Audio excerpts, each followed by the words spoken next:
अमृत की बहुत चर्चा, उसका महत्व भी बहुत बतलाया गया, उसकी गुण गाथाओं का वर्णन भी बहुत किया गया कि जहर का घड़ा भरा है, अमृत की एक बूंद डाल दे तो सारा जहर अमृत में बदल जाएगा। दूसरा एक शब्द है जो अध्यात्म में बहुत चर्चित है, वह है अजरामर। अजर और अमर, न बूढ़ापा और न मौत, अजर है और अमर भी है।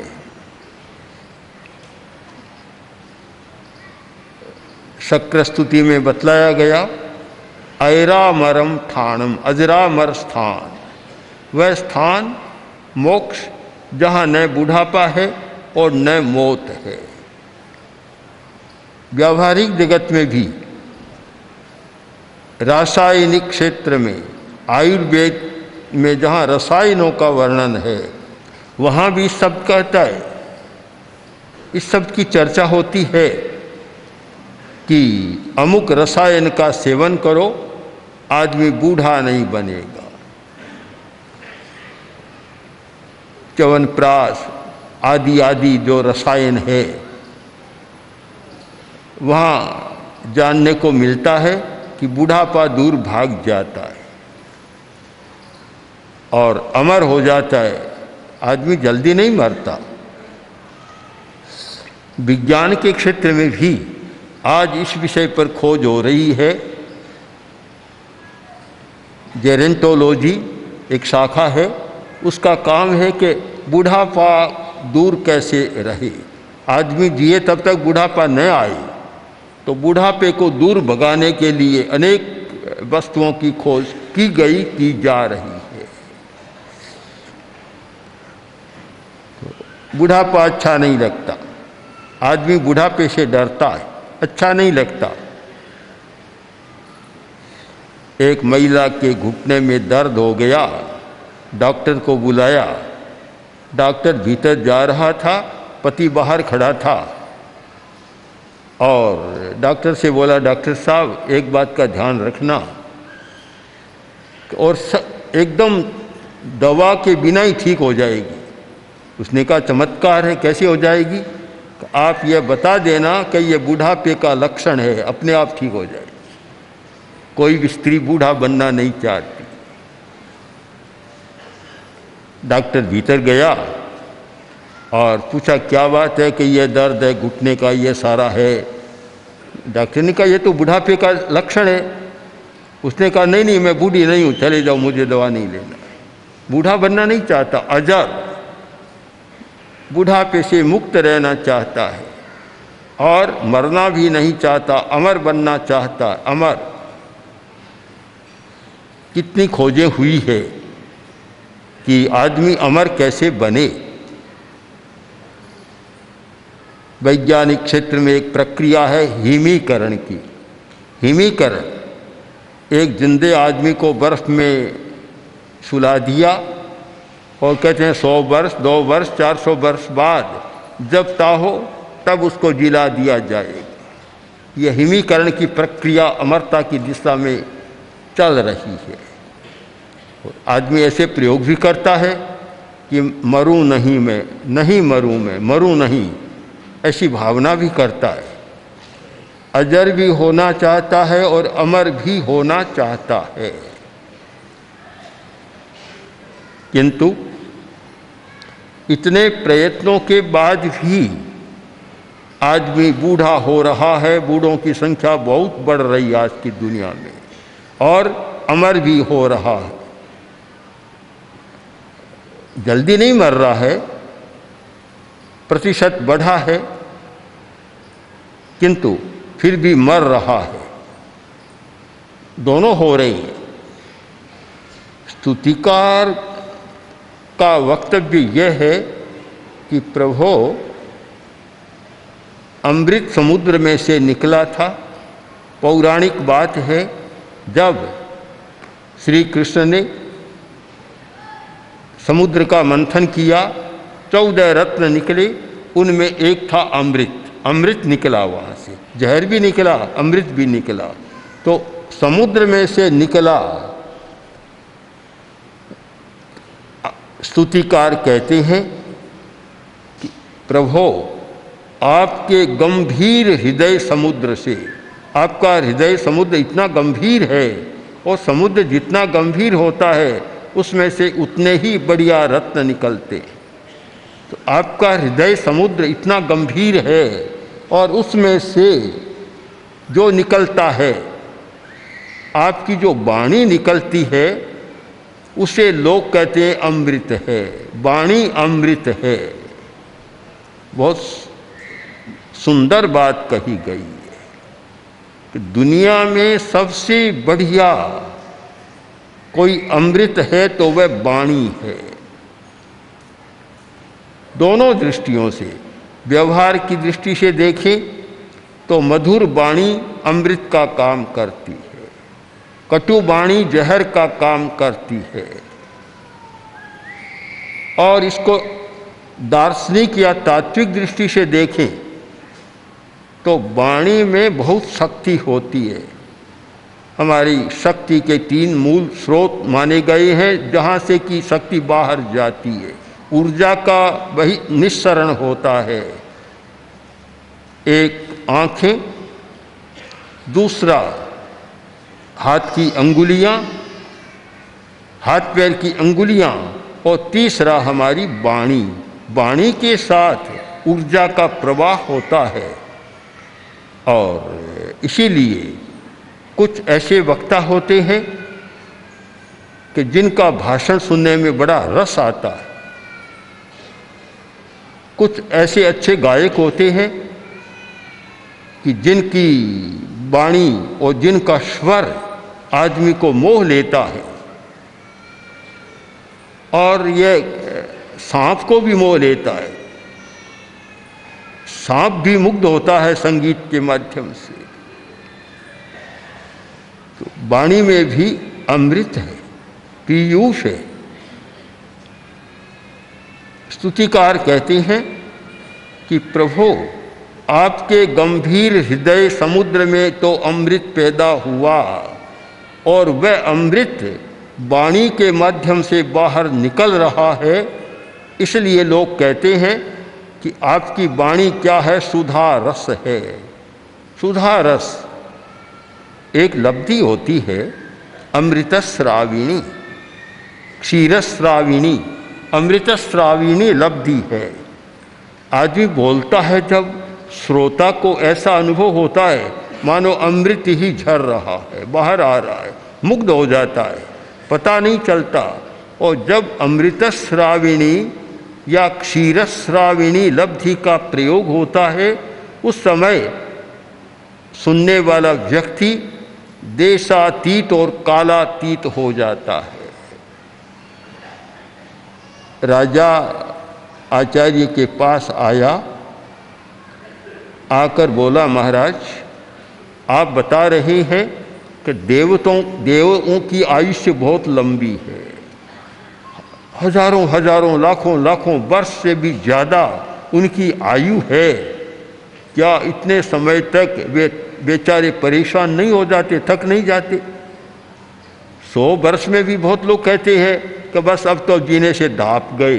तो क्या वे दापते नहीं है, तृप्त नहीं हो जाते और परेशान नहीं होते? ये कैसे समझ में नहीं आ रहा। आचार्य ने कहा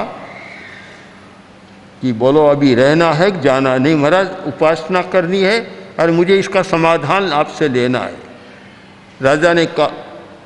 राजा से कहा तो सुनो, मैं कुछ कह रहा हूँ, प्रवचन कर रहा हूँ, पहले सुन लो और फिर तुम्हारे प्रश्न का उत्तर दे दूंगा। बैठ गया। आचार्य के पास वह क्षीरस्राविणी अमृतस्राविणी लब्धि थी। बोलना शुरू किया। शायद 9 बजे बैठे होंगे, शाम को 4 बज गए। आचार्य ने कहा, राजा बहुत देर हो गई, अब प्रवचन पूरा कर रहे हैं। राजा बोला मैं देर कहाँ हो गई, अभी तो आपने शुरू किया है, अभी तो आपने शुरू किया है, देर कहाँ हो गई। शायद घड़ी तो उस जमाने में नहीं थी, पर दिखाया होगा, देखो सूरज कहाँ था, अब कहाँ आ गया, सांझ हो रही है। तो महाराज मुझे तो पता नहीं चला, क्या मेरा भोजन का समय चला गया, कि भोजन का चला गया, पानी पीने का चला गया, सब चला गया, कामकाज का समय चला गया, और कितने घंटा, 5-7 घंटा हो गए। तो महाराज मुझे तो ऐसा लगा कि 5 मिनट हुए हैं, ये कैसे हुआ। तब आचार्य ने कहा यह क्षीरश्राविणी लब्धि का प्रभाव है कि जो व्यक्ति सुनता है वह कालातीत, उसकी चेतना हो जाती है, काल का पता नहीं चलता उसको। तो देवता तो इतने सुखी हैं, वहाँ तो इतना ज़्यादा अमृत है कि उनको काल का पता ही नहीं चलता कि 1000 वर्ष बीत गए, 1,00,000 वर्ष बीत गए, भान ही नहीं होता। उनको तो ऐसा ही लगता है कि अब पैदा हुए हैं, काम कर रहे हैं बस। अमृत सचमुच का चेतना को कालातीत बना देता है। तो स्तुतिकार कहते हैं प्रभु उस समुद्र में से, आपके गंभीर हृदय रूपी समुद्र से जो अमृत निकला और वाणी के माध्यम से बाहर आया, और लोग कहते हैं कि वह अमृत मनुष्यों को अजरामर बना रहा है, उसे सुनने वाले अजरामरत्व को प्राप्त हो रहे हैं। सचमुच यह अमृत अजरामर बना देता है। दार्शनिक दृष्टि से विचार करें तो केवल मोक्ष ही अजरामर हो सकता है, दुनिया का और कोई हिस्सा नहीं जो अजरामर हो।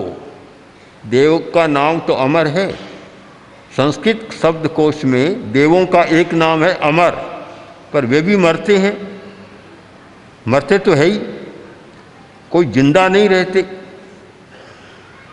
देवताओं के आयुष्य की अवधि, नरक के जीवों के आयुष्य की अवधि, मनुष्य के जीवन की अवधि, और पशु पक्षी तिर्यंच गति के जीवों की भी अवधि, सबका आयु सावधिक है, निरवधिक किसी का नहीं है। सबकी एक अवधि है, और अवधि पूर्ण होने पर प्राणी दूसरी दुनिया में चला जाता है। अमर कोई नहीं होता, और अजर भी शायद कोई नहीं होता। बुढ़ापे के लक्षण तो आते ही हैं, असर आता है। केवल एक ही स्थान है मोक्ष का स्थान, कि वहाँ आत्मा है, शरीर नहीं है। हम इसका निष्कर्ष ये माने कि जहाँ शरीर है वहाँ तो बूढ़ापा भी आएगा और मौत भी आएगी। जहाँ केवल आत्मा है, शरीर नहीं है, वहाँ अजरामरत्व की भावना सार्थक हो सकती है। कोई आत्मा है, आत्मा न कभी बूढ़ी बनती और न आत्मा कभी मरती है। तो प्रभु आपकी वह वाणी जो मोक्ष की चेतना प्राणी में जगा देती है, और जब मोक्ष की चेतना जागती है और व्यक्ति शरीर को छोड़कर विदेह बन जाता है, देह मुक्त हो जाता है, और वह देह मुक्त होकर केवल आत्मा बन जाता, शुद्ध आत्मा, उस अवस्था में अजरामरत्व को प्राप्त होता है। तो इन दो शब्दों की स्तुतिकार ने बहुत सुंदर मीमांसा की है, एक तो पीयूष और एक अजरामरत्व।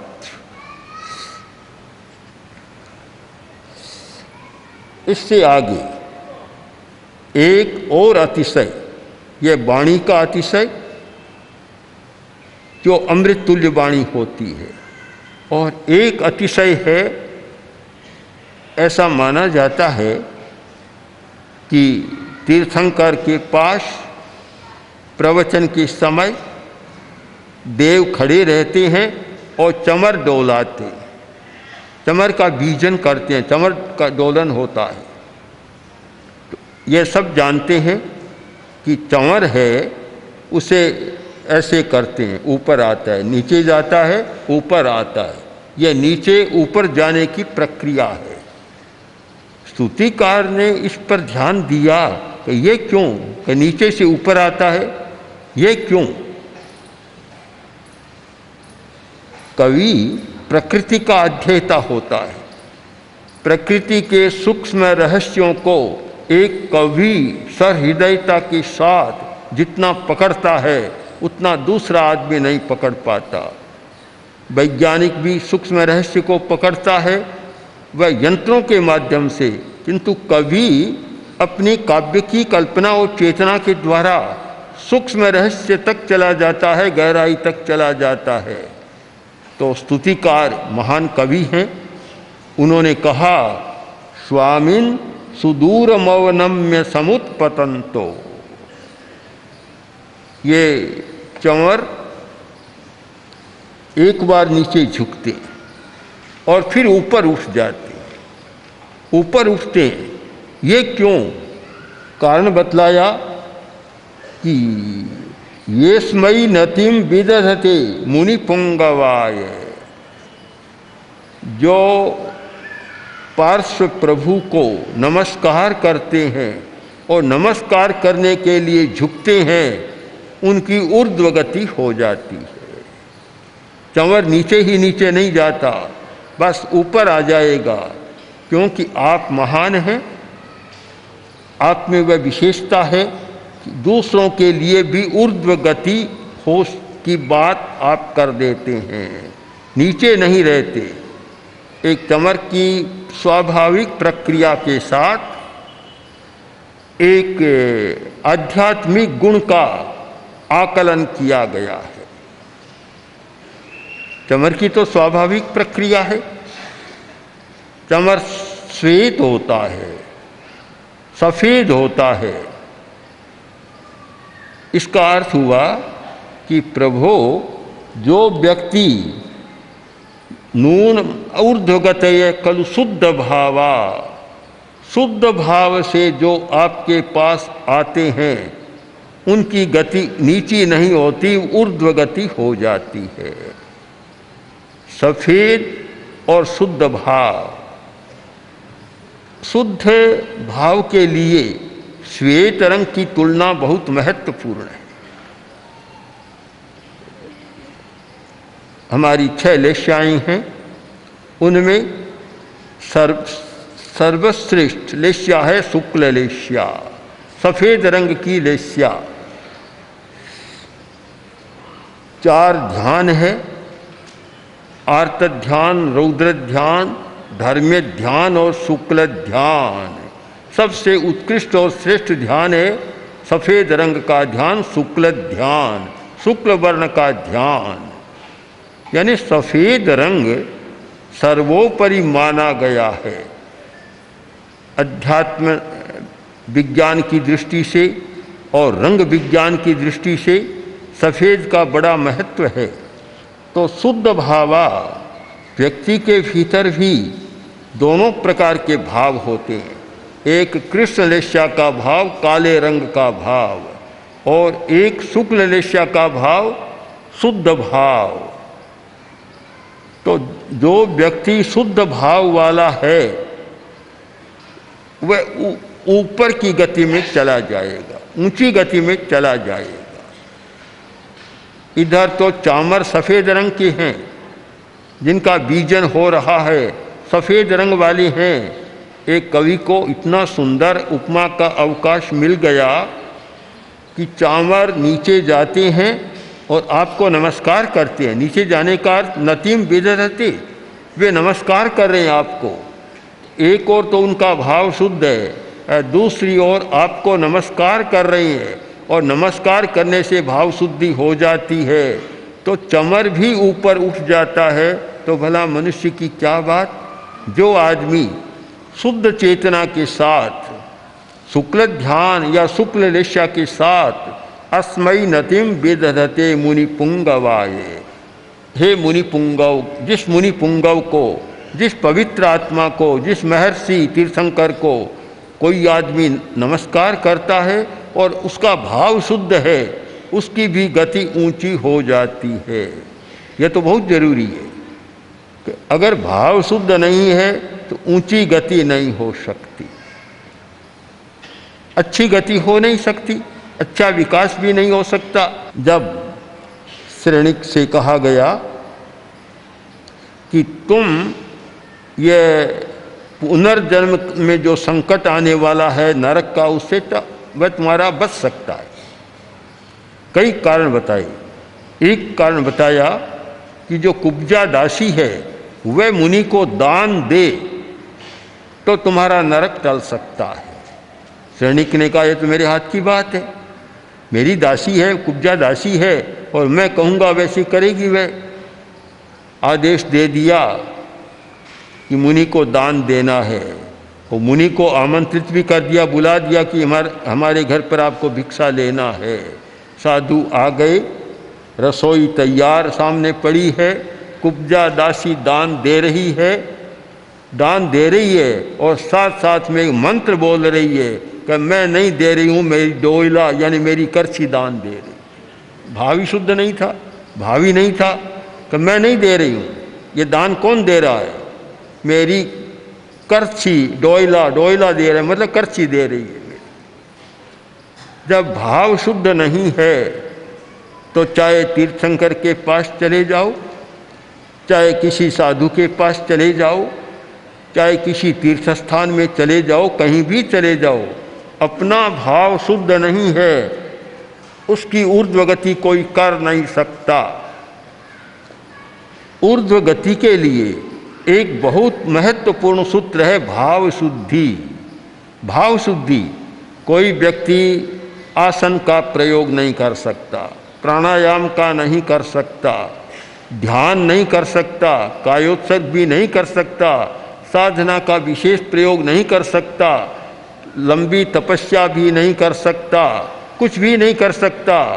अगर वह यह करे कि मैं अधिकतम समय भाव शुद्धि में बिताऊंगा, मेरा 24 घंटा में अधिक समय भाव शुद्धि में बीतेगा, तो मैं मानता हूँ ध्यान करने वाले, आसन करने वाले, उपवास बेला तेला आदि करने वाले सब पीछे रह जाते हैं, वह आगे चला जाता है।